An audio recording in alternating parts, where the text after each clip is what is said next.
So it's a great, great pleasure to introduce you to Jeff Krichmar.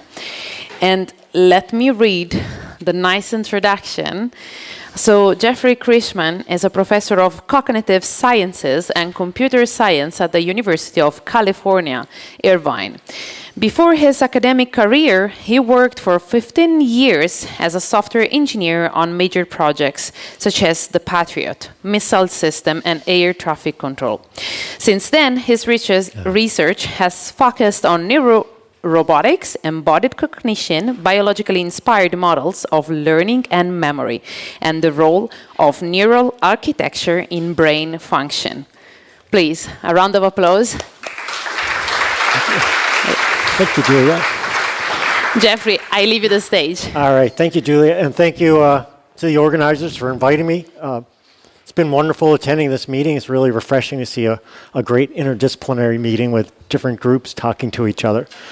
I'm going to talk about my area of research called neurorobotics. Before I really get into it, we call our lab Carl Lab. So in the United States, when you have a university, you need a mascot for your sports team. So when our university is young, we chose the anteater. It's a long story why. So when I got to, when we set up the lab in 2008, we said we'll make it the Cognitive Anteater Robotics Lab, and that became the name Carl. So we name all our robots Carl something or other. And then it made for a nice logo, which actually will come into play when I show you some of the early work. Okay, so the plan for today is to talk about neurorobotics, some of the principles behind it, and then time permitting, go through some recent case studies that are coming out of our lab. So what is neurorobotics? It is related to cognitive robotics, but it's maybe a little more focused on neuroscience. The robot controller is modeled after some aspect of the brain, especially the nervous system, and then it allows you to test brain theories in an embodied, holistic way. And that might increase our understanding of neuroscience because you can test things in the lab, like and compare it to behavior experiments, and then you can take it out in the real world and see if it scales up in ways you can't do with laboratory animals. And then I believe it's also a means to create and develop autonomous systems with a level of biological intelligence, which I think is missing in a lot of artificial systems. And shameless promotion, but I'm going to follow a lot from this book that my student Tiffany Hu and I wrote a few years ago. We've taught this course for years, but there was really not a book dedicated to this topic, so we decided to write our own book. So a lot of the ideas came from many years of teaching, and one of the key parts of this was, what are the design principles for making a neurorobot? So I'm going to go through these rather quickly. There's 3 levels. So there's kind of the reactionary level, the here and now. I'll go through some examples. Then there's the more, how do I learn, how do I adapt? And then interestingly, we kind of, over the years, realized that the world is full of conflict and trade-offs, and they affect your behavior. And depending on which side of that trade-off you'll be. The one we talk about a lot is reward and punishment, but there's also exploration and exploitation, and some you wouldn't have thought of. So we'll go through some of those as well. Okay, so we'll start from the here and now and work our way up. So in this way, we're really looking at the embodiment, and this is Matej also noticed this. This is almost a direct quote from Rolf Pfeiffer, the body shapes the mind. And over the years, studying neuroscience and doing this work, I really believe that. And there's another phrase that he coined called morphological computation. So the body is doing a lot of work for you. And there's also this notion of efficiency through cheap design. So not that parts are cheap, that you're actually exploiting your environment, the physics. So one good example is walking. When you walk, you're kind of using friction and then gravity. And it takes much less energy than a lot of the humanoid walkers. And this is pretty old work, but I love it. This is work from a group in Cornell that are mechanical engineers that were just trying to minimize the energy. And they created a triped robot that had a nice gait that was sort of using a lot of passive dynamics to actually walk around. And it walked on a small battery for, I forget how many hours, but I think 40 kilometers on one battery charge. Really drove home. And when I met him, he said, we know something is working. When we've minimized the energy, it looks very natural and biological, even though I'm not a biologist. And so I think that was a big take-home message, at least for me. The other thing about, oh good, it's going to work. You never know with YouTube. The other thing is the materials. So we're compliant. We're not made of hard things. And our materials in our bodies and biology in general have certain properties. So I ran across this work.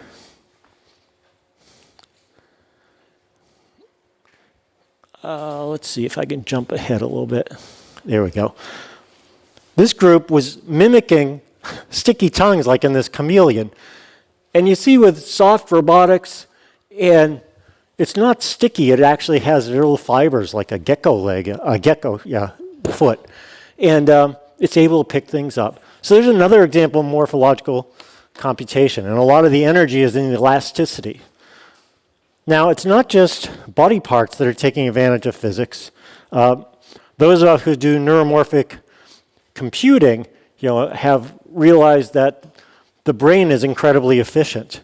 And when people talk about neurons, why, is the code temporal? Is it a rate code? Is it a temporal code?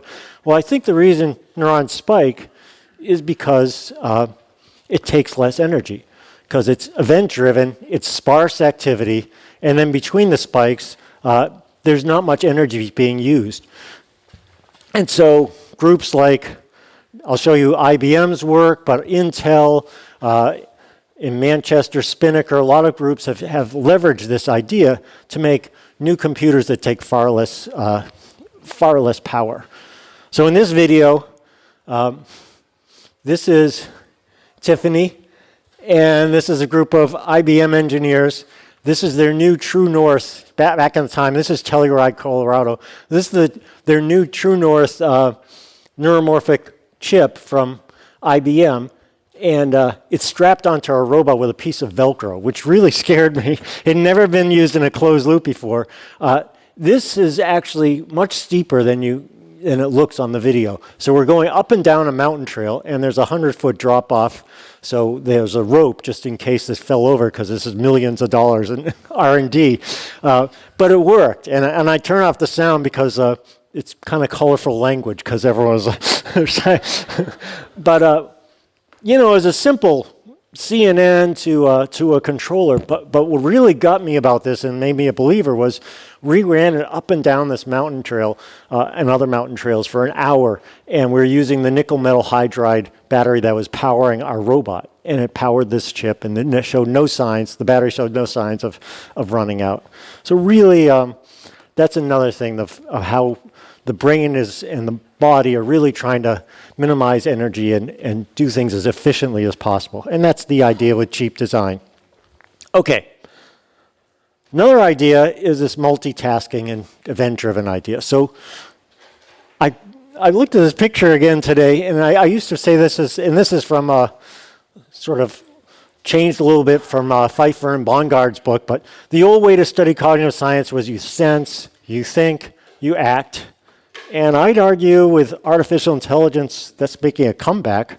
But the neurorobotics way is to actually respond to events as they happen and be able to do multiple tasking.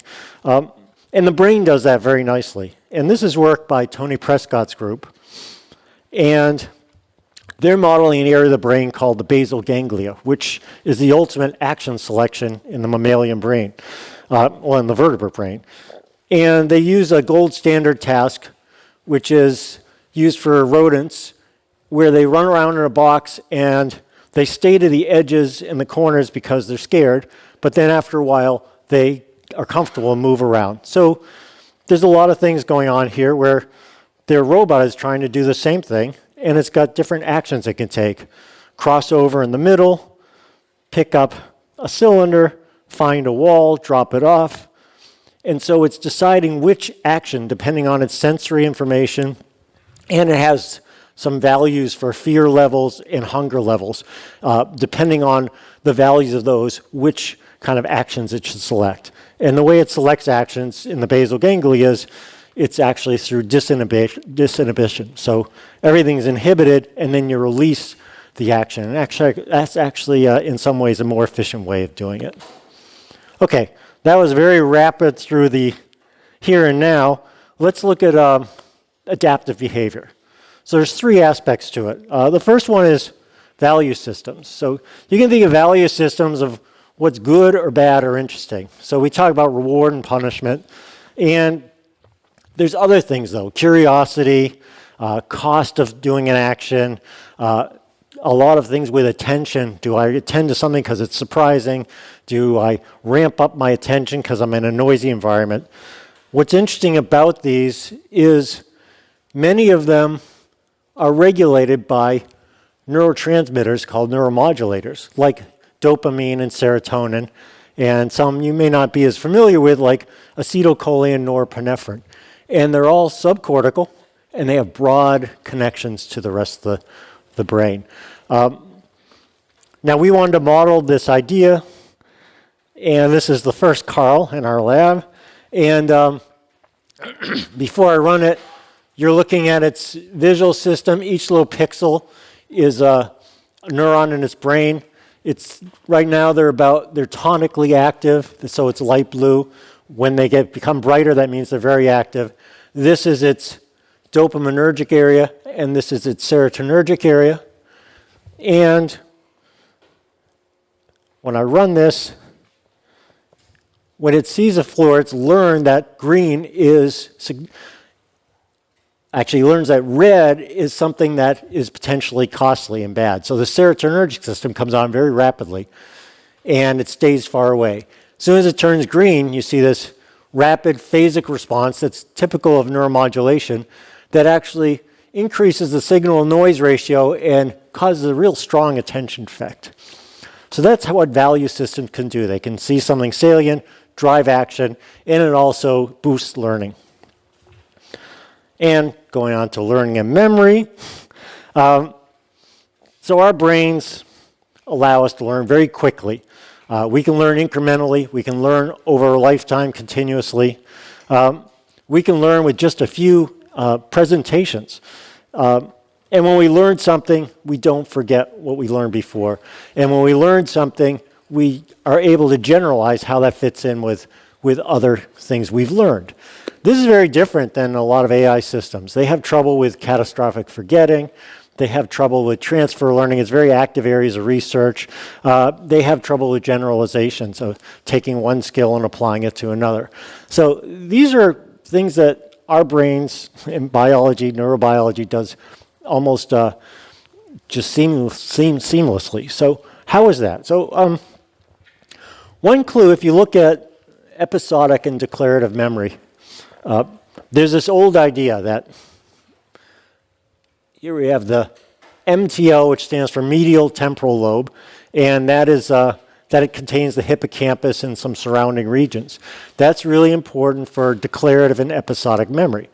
And it was thought that when you have some event, autobiographical or episodic, that you actually need the hippocampus, and then gradually over time, it gets consolidated into cortex. And this is just an area of cortex called the medial prefrontal cortex. All right, and that was called the standard consolidation model of memory. And more recently, people found that if something is congruent with what you know before, you can kind of bypass the hippocampus and medial temporal lobe and go right into your long-term consolidated memory. So this isn't the best example from Menkestering, but if you actually knew that ducks go together and you had an event with a rubber duck and a real duck, and also an event with a rubber duck in your bathtub, I guess is what this is saying, that fits in with a schema in ducks, and so then the hippocampus is not needed for that to consolidate that in long-term memory. So we really liked this idea, this notion of schemas. And so we made a model that kind of fit that architecture. And it had the hippocampus. It had an area for the medial prefrontal cortex that registered different, learned and registered different schemas and contexts. It had neuromodulation for what's familiar and novel in the environment. And then it had the parts of the hippocampus that are important. And let me run this video. So if we cue the system with, it says teddy bear there, then our robot is looking for the teddy bear. But at the same time, the robot's building a schema of this classroom, which we turned our lab into a classroom. So it's taking a long time, but it's actually building up a schema for a classroom. Finally finds the teddy bear, drops it off. Okay, a few trials later, we cue it with the teddy bear, goes right to the teddy bear, grabs it. Okay, now we put it in another context and tell it to pick up a cup, and this is sort of a break room, all right, that has food and other items where we eat and meet in the lab. So it picks up the cup after a long look around, and then after a while, it's able to go right to the cup and find it. Now the key is, what does it do with the original schema? So we put it back in the classroom, ask it to pick up something novel that it hasn't picked up before, it goes right there. So it's overcome that catastrophic forgetting. And then if we cue it with something it hasn't picked up before, like a banana, you'll see that the place activity in its schema says, well, banana should be on the table where we have food, and it has two likely places that the robot will then search for the banana. Okay? So very nice. In this nice way, it overcomes catastrophic forgetting. It's learning as it goes on. So it might be the brain's way of actually doing some of these things. Another aspect of adaptive behavior is prediction. So we use prediction to reduce surprises. Surprises take energy, so it minimizes energy. If something changes, we adapt, and it requires maintaining internal models. This is work by Jun Tani's group, and he has these robots building up predictions of where this ball should go on the screen. And in this case, it's a little easier because it tells the robot, oh, it switched colors, you should change. But on the right, it also is able to handle if the cue doesn't change. And so it's making a prediction, and when it changes, that internal model is kind of thrown out, and it builds a new internal model of what the predictive movement is. And so this is very key in actually adapting quickly and minimizing surprise.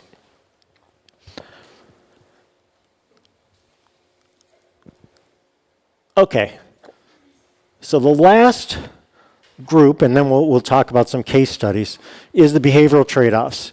And like I said before, there's a whole bunch. There's, do I forage for food? Do I defend an area? Stress versus calm. If I'm stressed out, I deal with a stressor. Otherwise, I kind of chill and calm. That also goes with, am I moving a lot or just being withdrawn? Something I won't talk about, but we could talk about later, that has to do with attention, because there are a lot of talks on attention. Do I respond to something unexpected, or do I ramp up an internal model of my expected uncertainty of what to attend to? And when I was looking at these, what I found was interesting is, all those neuromodulators, and including a bunch of neurohormones like orexin, glucocorticoids, which is stress hormones, and oxytocin, which has to do with social behavior in many ways. All of these things, these chemicals, seem to be tipping the balance one way or the other on these trade-offs. So I found that really interesting. Again, another subcortical region actually doing this, making a difference of which side of this trade-off you should be.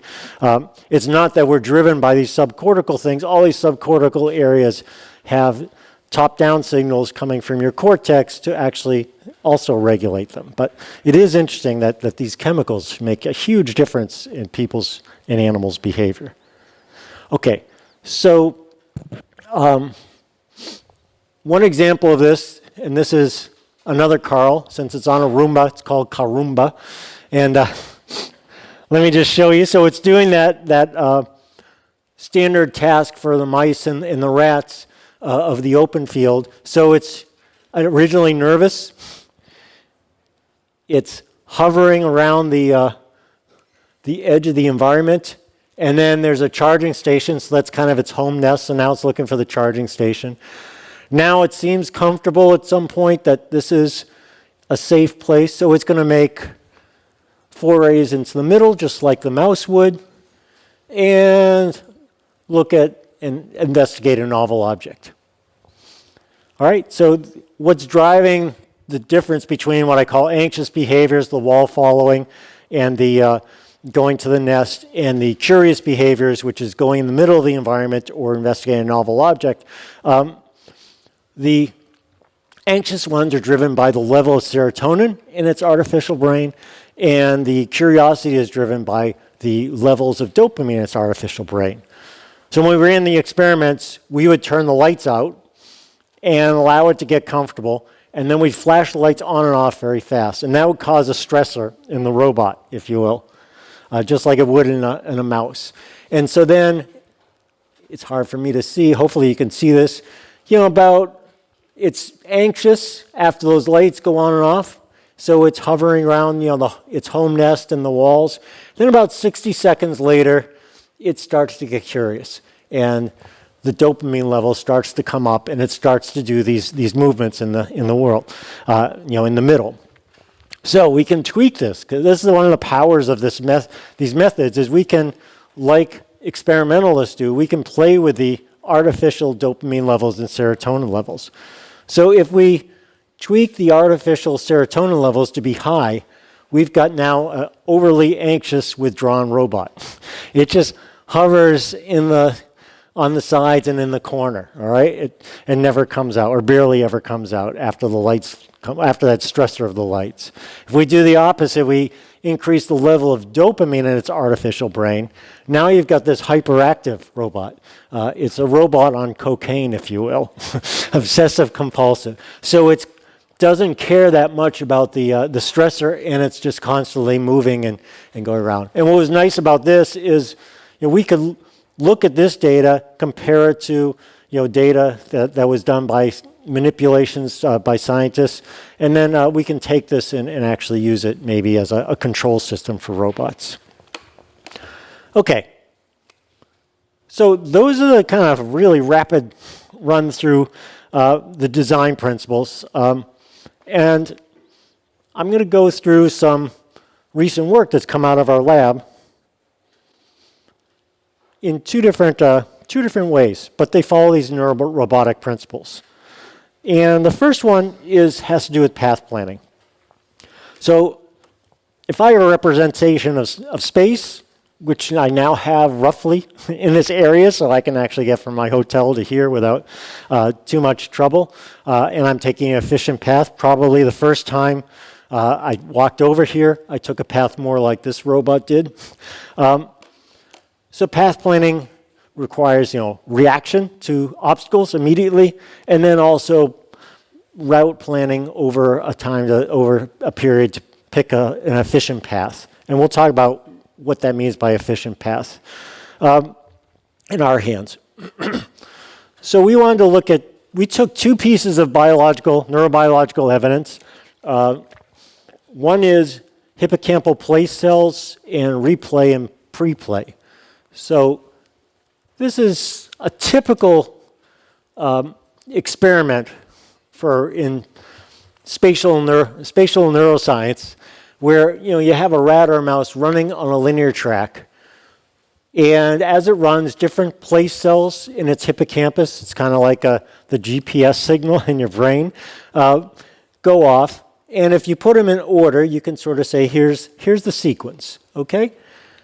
And place cells have been seen since the 70s. It's really a robust signal. But what's more recent was they realized during sleep, but then they also realized just during quiet waking, sometimes you get a compressed sequence of these, and I'll call this a preplay. So you see the same sequence of place cells, but very much compressed together. And that might actually be tied to the planning. And then sometimes they saw this replay where it plays backwards. And that's nice because that actually could solve the credit assignment problem. You would assign more to this most recent event and the least to the least recent event. All right, so that's a nice piece of biological evidence that we can kind of use for this. This is going to be a more practical robot navigation instead of understanding how the brain works. Another thing that I don't know if you knew about it, I didn't know about it till recently. It's not just our synapses have plasticity, the white matter has plasticity too, which kind of blew me away. So those of you that I don't know what everyone's background is, but a little bit of neuroscience, the long fibers are white, the long axons between neurons, like message between two different neurons. If they're long, they're white because there's this coating of fat that looks white under the microscope, and that's why it's called a myelin sheath. And it acts like a conductance on the wire, the axon, and so it makes sure that the signal doesn't attenuate and can move very quickly. There's also these kind of repeater signals. They call them the nodes of Ranvier. I don't know who Ranvier was, but they named it, and I had to remember that for my final exam way back when. But these repeaters, oh, there it is, like in these gaps. So the signal, if it's a really long fiber, you don't want the signal to attenuate, so you can boost it. So what blew me away was with practice and learning, the sheaths can get thicker, so the conductance can get thicker, and there are more repeaters, more nodes of Ranvier. And this is data that they showed with a mouse and a reaching task, but they've also shown it with humans with doing some special kind of brain imaging that you can actually measure how molecules move along these fibers. So actually between there, you can also now look at the delays between neurons as another form of plasticity. So we thought this was pretty cool and wanted to explore that. And so back a few years ago, we came up with the spiking wavefront propagation path planner. So I'll give a demonstration of it in just a moment, but each one of these nodes is a neuron in this spiking neural network. Each one of these lines is an axon, and there's a delay between axons. So if I kick off a spike at the start, it then propagates, but there's a longer delay going through this gray muddy area. And so the spiking wave propagates around, and then a neuron reaches the goal neuron, and I can back out a path. And this turns out to be, in most cases, the optimal path. So it's quite nice. And what we're adjusting is the delays between neurons. Now, that has no learning. The first experiments we did without any learning. But we came across some work by Wolfgang Moss's group on something called eProp that can do back propagation through time. And after I got my head around all the complicated stuff and ripped that out, it turns out it's not that crazy an idea. It introduces something called an eligibility trace, kind of like that replay. So let's say the path went from all the way down here, and then this was the last place our agent was. And so that's the most eligible neuron. And so the connections between these, the delays between these, would have the most eligible update. And you see it kind of fades with the time constant back to where it started. And I'll assume that because it's an agent or robot, that it can sense around. So it also, when it does the updates, it can update not only the path it took, but the neighboring neurons. And what you have is a loss between what your agent or robot sensed, and then also what your current activity was and you multiply that by how eligible it was. And this simple concept actually does a really nice job learning in complex environments. Okay, I won't go through all the math in this. You can ask later. But that's the general idea. And this is work by my student Harrison Espino, and he wanted to look at cost. So we're getting back to these behavioral trade-offs. So he took one of our robots, and this is our playground. In the middle of our campus, there's a park that's quite complex and varied. It's quite hilly. It's actually pretty dynamic because students are cutting through there all the time. And he looked at the current, so how much current is drawn from the wheels. He looked at the obstacles, so the robot has a LiDAR, so if it's actually seeing an obstacle close by, and it also looked at the slope. So the robot has an inertial measurement unit, so it can measure how much it's tipping. So those are the costs it has to adjust. And we have it explore the environment. So for example, we just give it put it in a start location, tell it to go to a goal location, and in this case, it's early before learning. It's going right into trees and hitting obstacles, bouncing around. But then after learning, it's adjusted the path. It's a longer path, but it's lower cost because it doesn't hit as many obstacles. So you can see kind of the robot trajectory, and also those are the two different trajectories before and after learning. And so this does it continuously. We're running it continuous. We only had to do about 12 hours of data collection with a robot, just start and stop positions, which in the world of learning paths and learning maps, that's really not much data to actually run through. Okay, so that was one cost. All the costs are put together. We could look at costs separately, but it's varying which costs are most important. So here's another trial where the robot was going from point A to point B in a straight line, but it's on a slope, so it's tipped and could run the risk of falling over. So after learning, let it run to the end.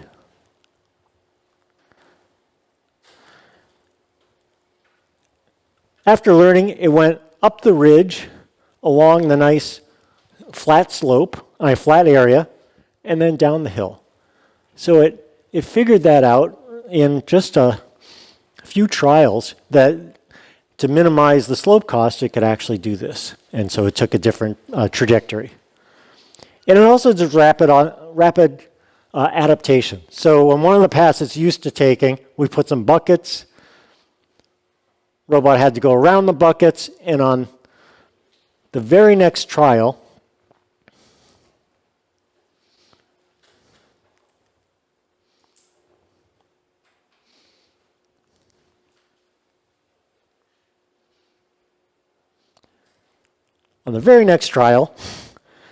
it adjusted that path, and actually was cool that I realized later on, it also generalized.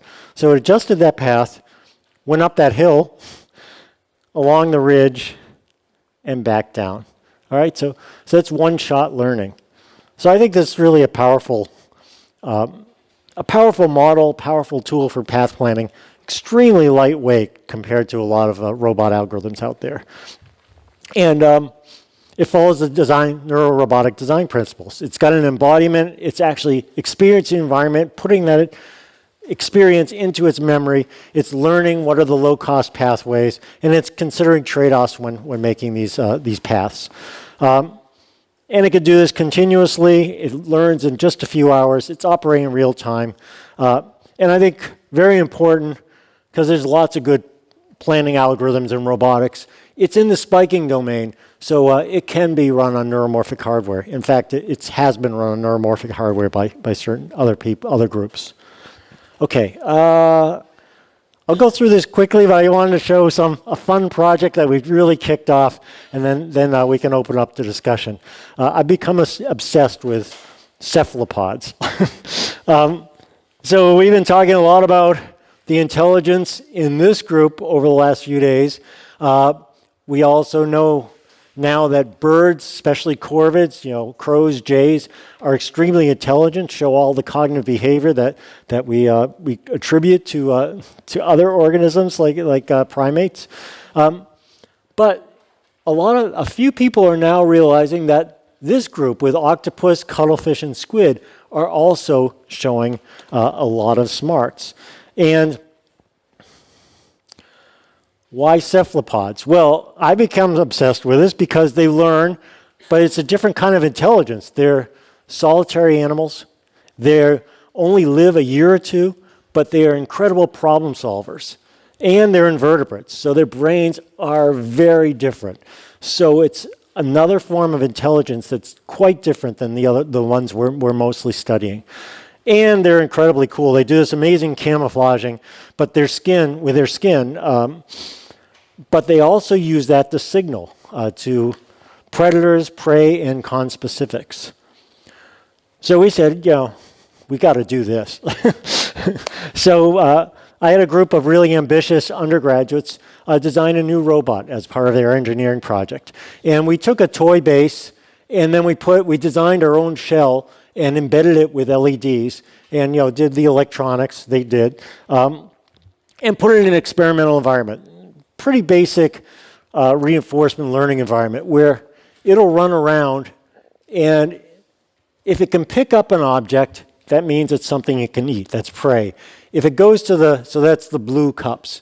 If it goes to a green volleyball or soccer ball, or as you would call it, football, it can't pick it up, and then it says, oh, that must be a predator.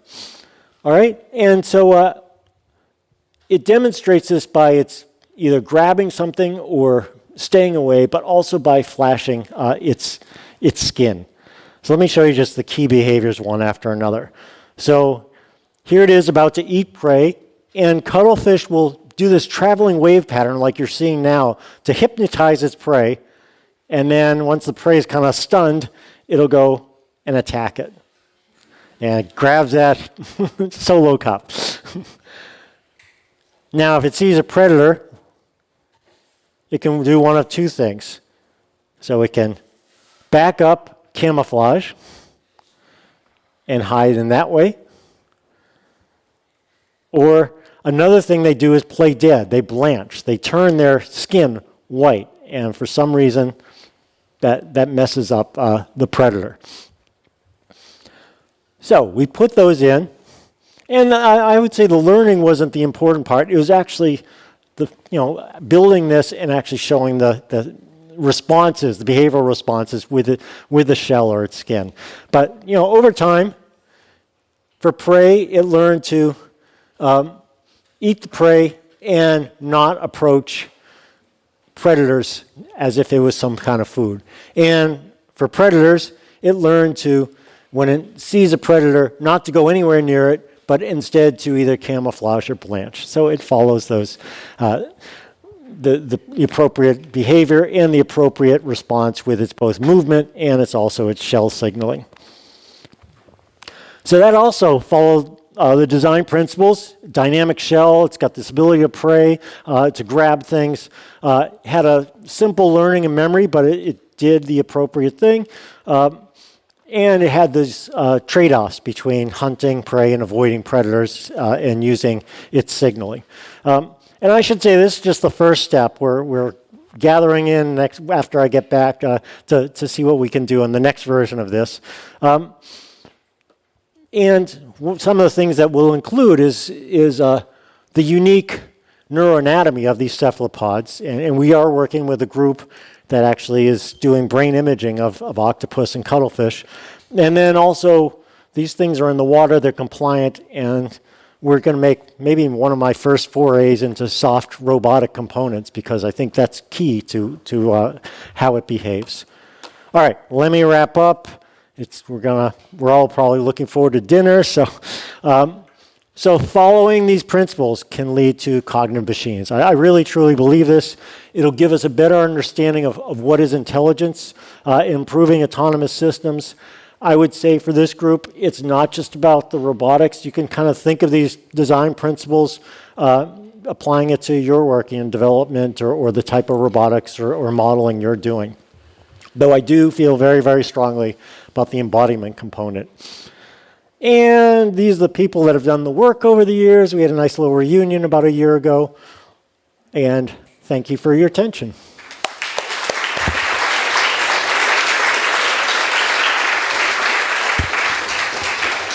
Thank you so much. Thank you so much, Jeffrey. Sure. So please, I open the floor for discussions and for questions. Is there anyone with a question?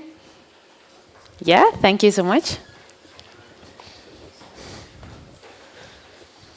Thank you. Excellent and very entertaining, which is great in the evening. Lovely work. Just the Cuddlebot. For prey detection, you've got to get something other than touching or prodding it, because there's only so many times you can prod a shark before you're eaten. Yeah. So maybe certain movement cues and so forth might be replacing the actually coming up and touching it. Yeah, and we just don't know. I mean, because it seems like as soon as the eggs hatch, they know what to do. But they are able, and we don't know why they learn, because then you can put them through the paces in the lab people have, and they solve all sorts of complex problems. So I'm not sure what they're learning over time. That's an open question. But yeah, they would use other cues. And we didn't model it or build it, but there's the current movement. Also, they can detect that from far away, so that could be another cue that they're using, because a predator would have a certain cue. There? Yeah, thank you.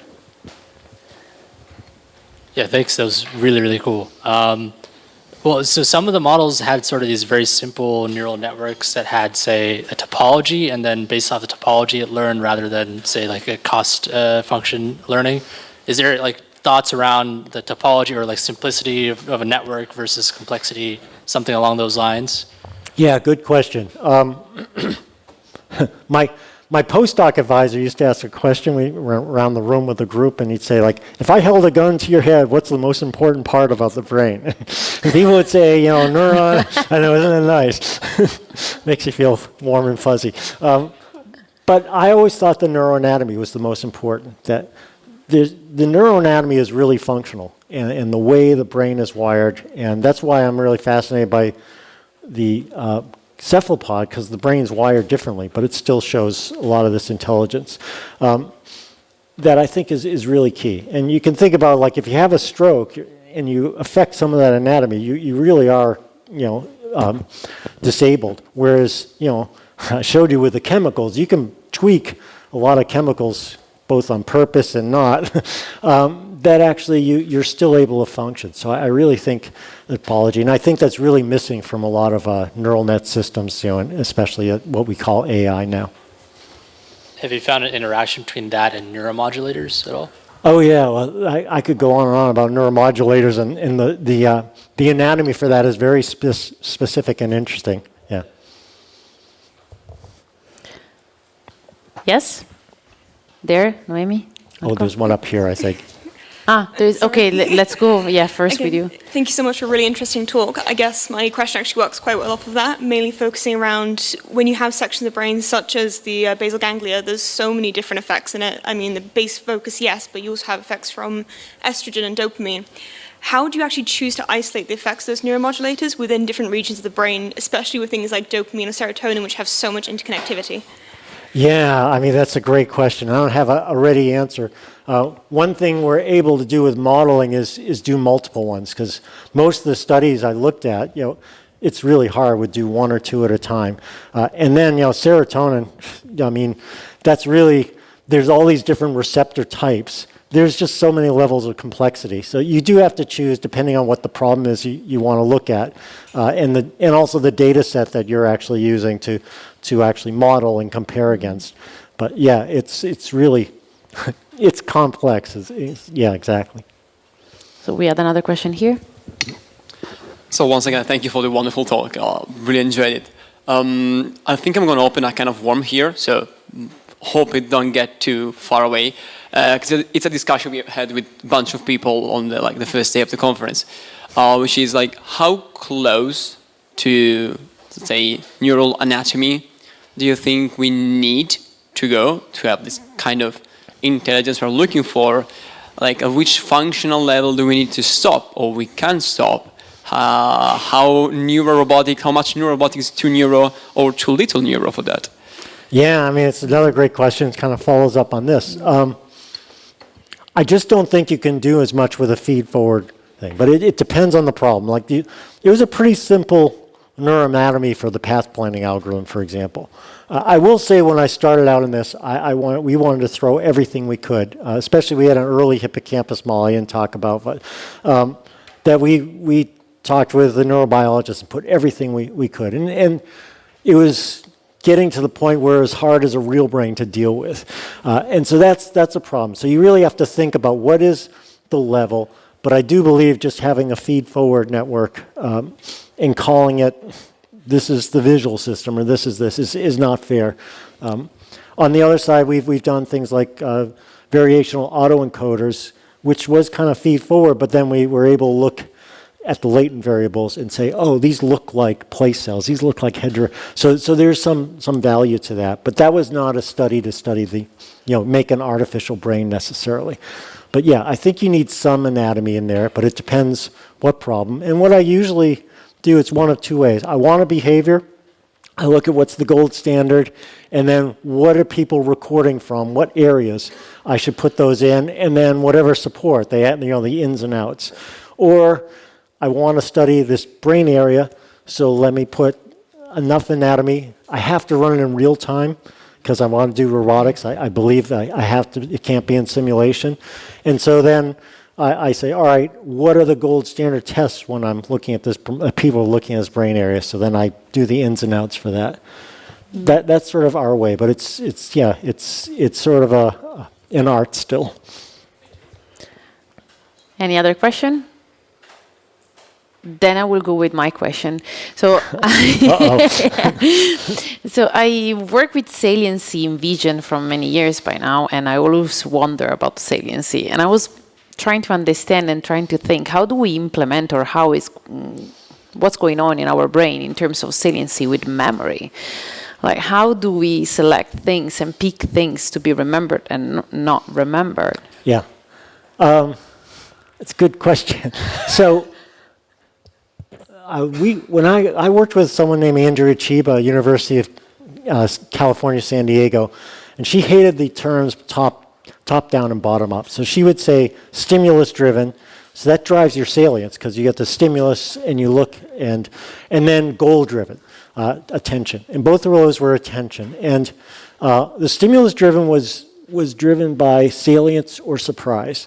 The goal driven was driven what she liked to call attentional effort.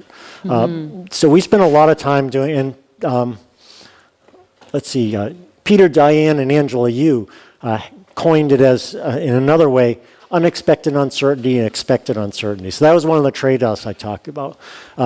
So you can imagine the unexpected uncertainty driving your stimulus-driven attention, and then as you do that, you kind of put it into a memory store.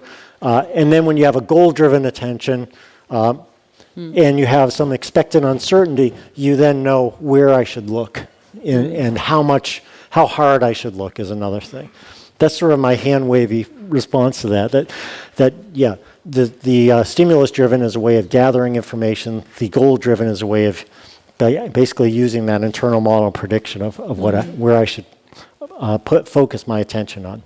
Yeah, what is interesting is sometimes we remember things that never happened, right? Like we make it up completely. So it's interesting to understand what happened there. That's another thing. That doesn't maybe not necessarily attention, but our memories.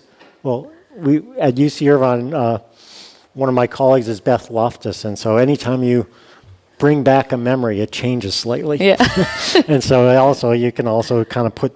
That's what dreams are so wild sometimes, because you put different things together. All of that goes on. Yeah. And the dreaming seems to be helpful for consolidating memory over time. So another round of applause, please. Thank you so much, Jeffrey.